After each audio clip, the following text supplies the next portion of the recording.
facing this way. So since it's already happened twice now on both channels, or once on each channel, I should mention this real quick. If we get off on Scatter Brothers, go to ScatterBreaker. If ScatterBreaker's stream ends or whatever, you can go to Scatter Brothers for the rest of the story, and you can catch both the videos put together on YouTube at ScatterBreaker, the man from 1976.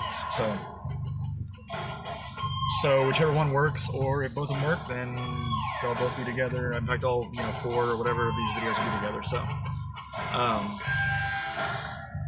So I'm gonna talk about House of Gucci. Oh wait, let me just turn this down real quick. So I'm gonna talk about House of Gucci. Oh, I didn't check whether ScatterBreaker was actually even online. Oh well.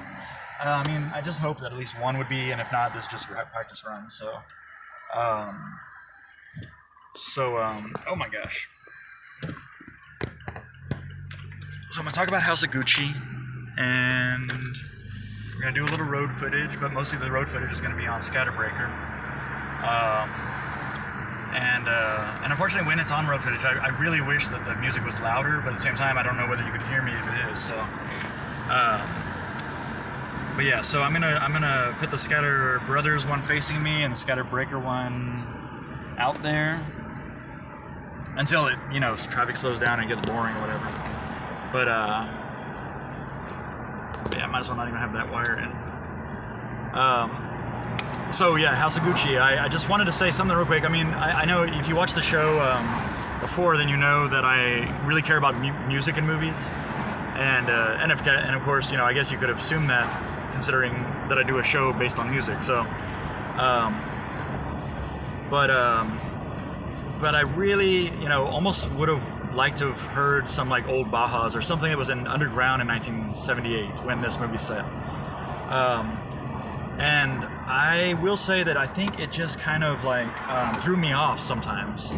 In fact, it was the first song that I heard in it that threw me off, in fact. At least the first popular song, whatever. And that is because it was supposed to be 1978, then it was supposed to be I don't even know what year it was. I was thinking, did it jump to 1989? Because of the fact that what's it called? It jumped, or I thought that it jumped back because of the fact that so actually ScatterBreaker's on the left and Scatter Brothers is on the right in this one. So the titles are wrong. I had to wait for the school bus there, so I'll put it back over here.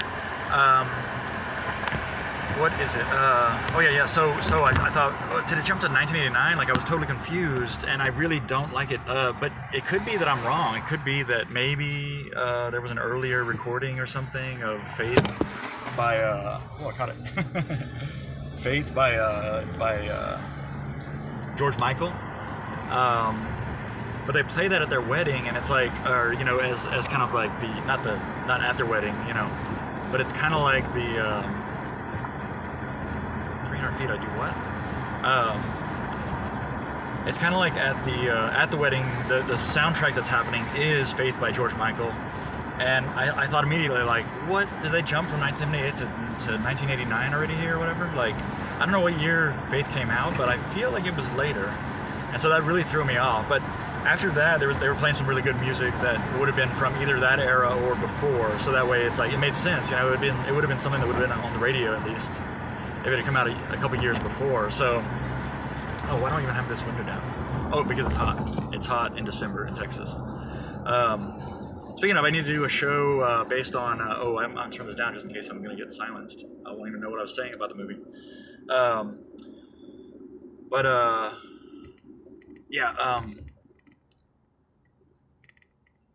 West Avenue.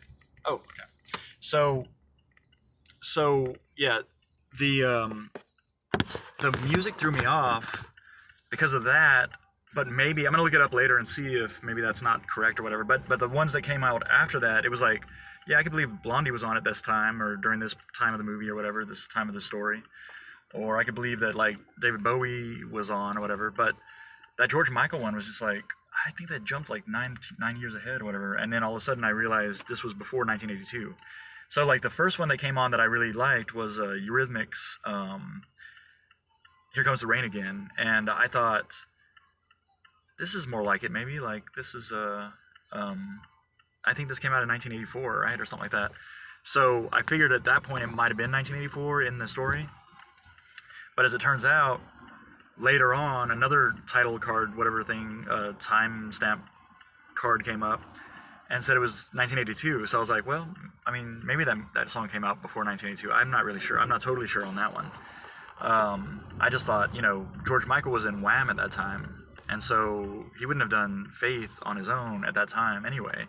But I do just kind of remember that he did it later. So the music kind of threw me off, and it was an interesting story. I mean, like, it kept me engaged. I was enjoying it, but not much was really happening in terms of like any kind of like violence or that sort of thing. So in that way, since I kind of was thinking there might have been some kind of violent element to it, I was kind of like looking forward to that, and it never happened for a long time. So it was a long movie too. So I have that too loud again. Like it was a long movie too. But I was able to watch the whole thing without being, feeling antsy or like, oh man, this is taking forever or this is boring or anything like that. It was pretty good, but it did have a lot of big face scenes. Like, it was a lot of like drama between people talking to each other, and there were some choreographed scenes or well framed cinematographical. I've always had trouble with that word. Cinematography. Like, that was good, and I enjoyed it, and there were some big screen worthy kind of moments, I feel like, and maybe even a couple of scenes here and there.